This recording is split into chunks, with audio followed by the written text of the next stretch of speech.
All right. Movie and popcorn. Ooh, popcorn. Um, What are you watching? The Tragedy of Romeo and Juliet. Ooh, Shakespeare. When was it written? Somewhere around 1595? I've read he might not have written his plays. Yeah, that's what some people say. So what's it about? Why don't you watch it with me? Um, no. Why not just tell me what it's about? Ooh, listen to this. Two households, both alike in dignity, in fair Verona where we lay our scene, from ancient grudge break to new mutiny, where civil blood makes civil hands unclean. From forth the fatal loins of these two foes, a pair of star-crossed lovers take their life, whose misadventured piteous overthrows doth with their death bury their parents' strife. The fearful passage of their death-marked love, and the continuance of their parents' rage, which but their children's end not could remove, is now the 2 hours' traffic of our stage. The which, if you with patient ears attend, what here shall miss, our toil shall strive to mend. Sounded great. Was that it? It feels kind of short. What? Oh, no, that's just the prologue. That's not the whole play. Is it good writing to tell the audience up front exactly what's going to happen? Well, I mean, he does ask people to stick around and implies that he might have missed something in the prologue. So what is Romeo and Juliet? Well, it's a timeless story that's been repeated in the almost 450 years since it was written. The most famous and probably best recent version is Franco Zeffirelli's movie from 1968.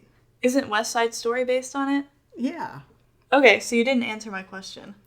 Juliet Capulet and Romeo Montague are our main characters. They're teenagers who fall in love. How old are they? We don't really know how old Romeo is, but presumably at least 13, because that's Juliet's age. What? They fall in love at first sight at a costume party the Capulets put on. As the prologue tells us, they are star-crossed lovers, so their love won't last long, and they die as a result of their love. The Capulets and Montagues have a long-standing feud, and everyone connected to the family, including the servants, are supposed to partake in the feud. Although it's important to note that the Lords Capulet and Montague aren't as into the feud as their younger members. What's the feud about? Ordinary feudy stuff. I don't know what that means. It's the usual kind of feuds people had back then. You don't know, do you? Okay, well, no. But in my defense, the play never really says. Fair enough. At the time the two meet, Romeo is madly in love with one of Juliet's cousins, Rosaline. Unfortunately for Romeo, she's taken a vow of chastity, so they could never marry or even date. And Juliet is all but engaged to Count Paris, Verona's most eligible bachelor. Ew, she's only 13. Oh, it's okay. Her dad is willing to wait until she's a ripe old age of 15 before marrying her off. Still ew. I mean, people married young back then? Anyway, she doesn't really know Paris, so she's supposed to check him out at the party that night. So Romeo and Juliet meet at the Capulets' party. Yes. But I thought the families were mortal enemies. Well, they are. A Capulet servant is talking to Romeo before the Capulets' party and tells Romeo that Rosaline will be at the party. He tells Romeo that as long as he's not a Montague, he should come to the party. Obviously, he doesn't know who Romeo is. Seems so. So Romeo goes with his friends. Since they aren't supposed to be there, they wear masks. Good thing this is a costume party. Yeah, quite convenient. At the party, Romeo sees Juliet dancing. Now he's smitten with her. So, no Rosaline then? Teenagers can be fickle. Hey. Back to our story. Near the end of the party, Romeo goes up to Juliet and the two flirt immediately, and then they kiss. Whoa, that's fast. Yes, but Romeo says something like 7 sentences before they kiss. What? Oh, but after 3 sentences, they kiss again. Is this really what Shakespeare thought about teenagers? And get this, they don't even know each other's names yet. What kind of story is this? When do they find out who each other is? Well, Romeo finds out almost immediately. Juliet finds out at the end of the party. I'm guessing finding out who they are didn't stop them from seeing each other? Well, like most teens, it probably made them want to see each other more. Again with the teen insults. When do they see each other again? Well, Romeo didn't actually leave the party. Instead, he wandered around the back of the Capulet's house, thinking of his new love, where he sees Juliet emerge from the bedroom onto the chamber balcony. This is a famous scene, maybe one of the most romantic scenes in all of Western literature, so let's not gloss over it. When Romeo sees Juliet, he asks, "What light through yonder window breaks?" Then he answers his own question. It is the east, and Juliet is the sun. Not to be outdone, Juliet starts talking to herself too. "Oh, Romeo, Romeo, wherefore art thou Romeo?" There's a translation here. Wherefore doesn't mean wherefore in Elizabethan times. It means why. So why is Romeo who he is? A Montague. Deny thy father, and refuse thy name. Or if thou wilt not, be but sworn my love, and I'll no longer be a Capulet. Aside. Shall I hear more, or shall I speak at this? 'Tis but thy name that is my enemy. Thou art thyself, though not a Montague. What's Montague? It is nor hand, nor foot, nor arm, nor face, nor any other part belonging to a man. Oh, be some other name. What's in a name? That which we call a rose by any other name would smell as sweet. So Romeo would, were he not Romeo called, retain that dear perfection which he owes without that title. Romeo, doff thy name, and for that name which is no part of thee, take all myself. I take thee at thy word. Call me but Love, and I'll be new baptized. Henceforth I never will be Romeo. What man art thou, that thus bescreened in night so stumblest on my counsel? By a name I know not how to tell thee who I am. My name, dear saint, is hateful to myself, because it is an enemy to thee. Had I it written, I would tear the word. My ears have not yet drunk 100 words of that tongue's utterance, yet I know the sound. Art thou not Romeo and a Montague? Neither, fair saint, if either thee dislike. You know what? The scene is way too long. Romeo climbs up her balcony where they continue to profess their love. Just before Romeo has to leave, they decide to marry. Wait, what? How did they get to marriage after just one night? Oh, let me guess. Teenagers.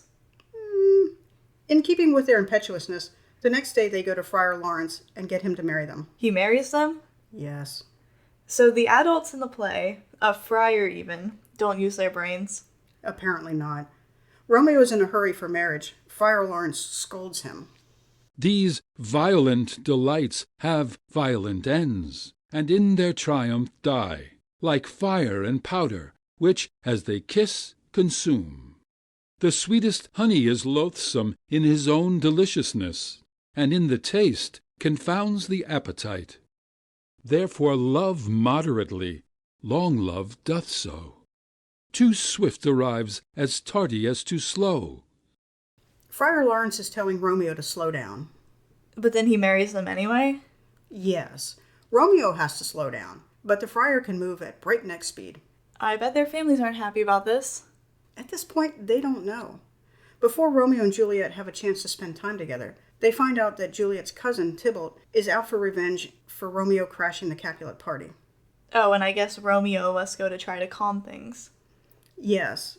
Unfortunately, Mercutio, Romeo's friend, doesn't wish to calm things down, and he and Tybalt sword fight. Romeo attempts to stop the fight, but Tybalt kills Mercutio. I have a bad feeling about where this is going. Romeo and Tybalt then sword fight where Romeo gets the best of Tybalt. Romeo is then banished from Verona. But he just got married. Don't they tell anyone? No. Only the friar and Juliet's nurse know. Romeo complains that he cannot stay where Juliet lives. He could, if they would tell everyone. Possibly.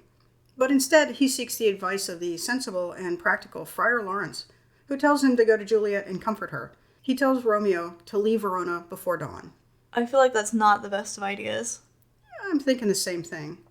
The next morning, Romeo leaves. To make things worse, Juliet is told that she is to marry Count Paris in 2 days. But she's already married. She can't marry the Count. Instead of announcing that tidbit of information, she tells her father she refuses to marry, and he threatens to disown her if she doesn't marry. And Juliet seems confused as to why he doesn't understand her position, even though she hasn't told him. Let me guess, she goes to Friar Lawrence for advice? Actually, her parents send her to him for him to convince her to marry the Count. But Friar Lawrence doesn't give her good advice, I bet. Not exactly. She tells Friar Lawrence she will kill herself before she allows herself to marry the Count. Suicide is a sin, so he told her not to, right? Of course! He tells her to deceive people instead. He gives her a concoction to drink that will make her seem dead for 42 hours. He says he will write to Romeo and tell him of her fake death, and Romeo will greet her with a kiss as she wakes, and the two will run off and live happily ever after. He gives the letter to another friar, Friar John, to deliver. Okay, so Romeo gets the letter, rushes back, and greets Juliet. Sounds nice. Romeo never gets the letter. So he believes she's truly dead. Yep. He runs back to Verona, to Juliet's vault. He brings a vial of poison with him to drink so he can lie dead next to Juliet in the vault. The prologue's already told us what's going to happen, but I'm still hoping for a different outcome. Romeo enters Juliet's vault and professes his abiding love for her. Then he lays next to her and drinks the poison. Let me guess, Juliet wakes up the moment Romeo dies. You betcha. Friar Lawrence finds Juliet grieving for Romeo. He sees the vial Romeo brought with him and destroys it. Seeing the error of his ways, I'm sure he helped her out of the vault and helps her through the shock of finding Romeo there. He leaves her in the vault with her husband's corpse and his dagger. So, of course, Juliet uses the dagger to kill herself. Unfortunately. Friar Lawrence should really spend some time reflecting on his actions. And with their deaths, the Capulets and the Montagues end their feud. Too little, too late. So you want to watch it with me? No. Why not? You already spoiled it for me. And we're out of popcorn.